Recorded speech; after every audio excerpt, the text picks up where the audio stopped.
A very good morning, aspirants. This is me, Yasmin Gill, presenting to you the PIB MCQs of 19th of December. You can follow all such videos on this particular link of Unacademy. You can also rate and review the videos.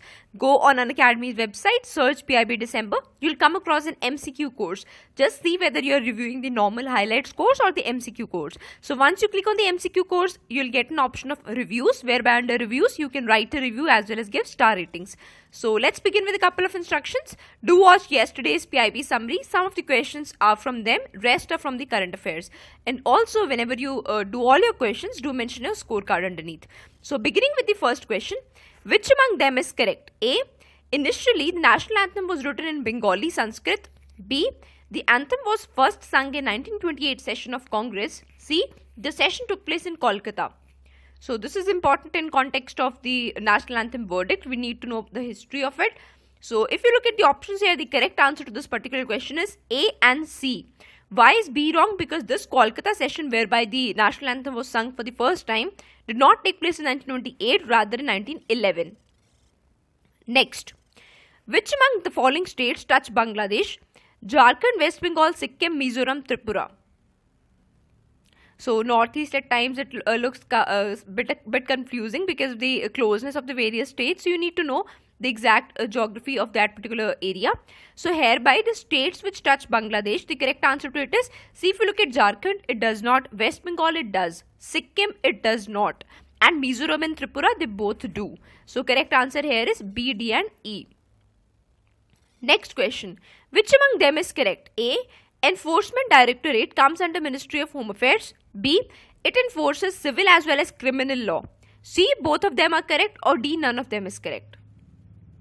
So this is important, you know, obviously because of the recent raids going on related to after demonetization, people have gathered money and ED is actually going after that money. So in that context, it's important to know what ED does. So hereby the correct answer to this particular question is it is only B. And why is A wrong? Because ED comes under Ministry of Finance.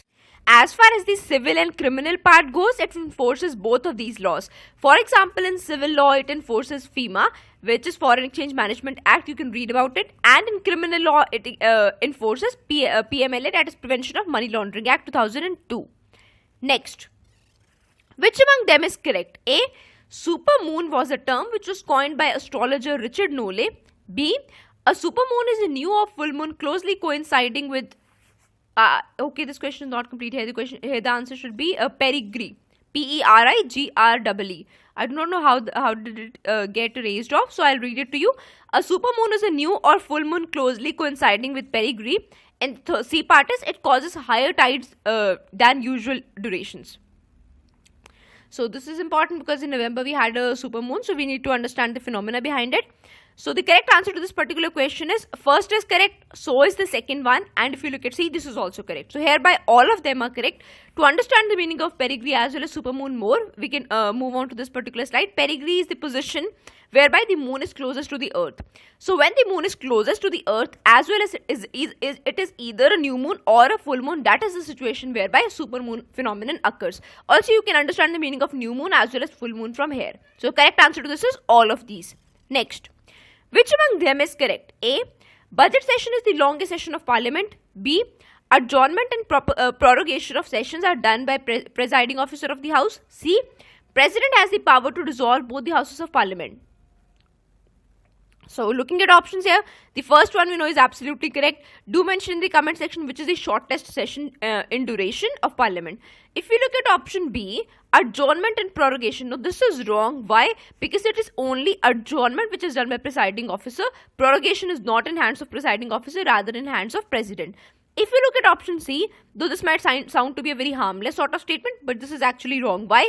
Because president has the power of dissolution but not of both houses. It is only of Lok Sabha. Why? Because Rajya Sabha is a permanent house and it is not subject to dissolution. So hereby only A is the correct option. Next, which among them is true of Aleppo? A. It is a city in Syria. B. It flourished as a trading hub for merchants passing between the Mediterranean and the lands to the east of it. C. It was eventually absorbed into the Roman Empire. So we all know why this is important. This has become a fighting ground, and in West Asia, theatre. And if you look at the options here, the correct answer to this particular question is hereby all of them are correct. Yes, it was eventually absorbed in Roman Empire, and therefore it has various heritage buildings of Roman Empire as well. If you look at option B, yes, it was a trading hub for Mediterranean and the lands to the east. Next, which among them is correct? This is very important. A polar vortex is an area of low pressure. B, it is called a vortex because it spins counterclockwise like a hurricane does. C, it surrounds only the North Pole. D, the cold weather effects in mid-latitudes is due to its weakening. So it's important to know the phenomena because of the polar vortex which takes place. And if you look at the option here, the first one is absolutely correct. It's an area of low pressure. If you look at option B, this is also correct. It spins counterclockwise. If you look at option C, this is wrong. It surrounds both the poles and not just North Pole. But its effect is more towards the North Pole. If you look at option D, the cold weather effects in mid-latitude is due to its weakening. Yes. See, you have to understand, you can also search Google and you can come across, there are various beautiful explanations given regarding polar vortex, and that too diagrammatically. So when the vortex is stronger, it keeps on its flow towards the poles, but when it gets weakened, certain loop of it moves downwards towards the mid latitudes, causing severe amount of cold in US side particularly. So hereby we have A, B, D and as the correct options. Next, which among them isn't composed by Kalidasa, Ritu Sohar, Kirotarjunia, Meghadut and Kumar Sambhava? So it is important because Kalidasa has composed a lot of books, so need not get confused about which was not composed by him. So looking at options here, Ritu Sohar, yes, it was composed by him. Kirotarjunia, no. Meghadut was composed by him, and so was Kumar Sambhav. So hereby only B is the, I would say, excluded one, so only B is the correct answer, because they asked which of them is not composed by Kalidasa. Next, which among them is true? A, Ratan Trai were gems of Kannada literature. B, Vikrama Arjiva Vijay was written by Pampa. C, Shanti Puran was written by Ranna. So from culture, and it is very important. And if you look at option A, yes, Kannada literature had 3 main gems. Do mention in the comment section. 2 of the names are given here. Do mention who was the third one. Also, if you look at option B, this is also correct because Vikram Arjiva Vijay was written by Pampa. But if you look at option C, Shanti Puran, no, this was not written by Ranna, rather by Puna. So hereby only A and B are the correct options. Next, which among them is correct? A, Sitana Vassal caves are located in Tamil Nadu. C, they have paintings of Hindu deities in them. C, both of them are correct, or D, none of them is correct.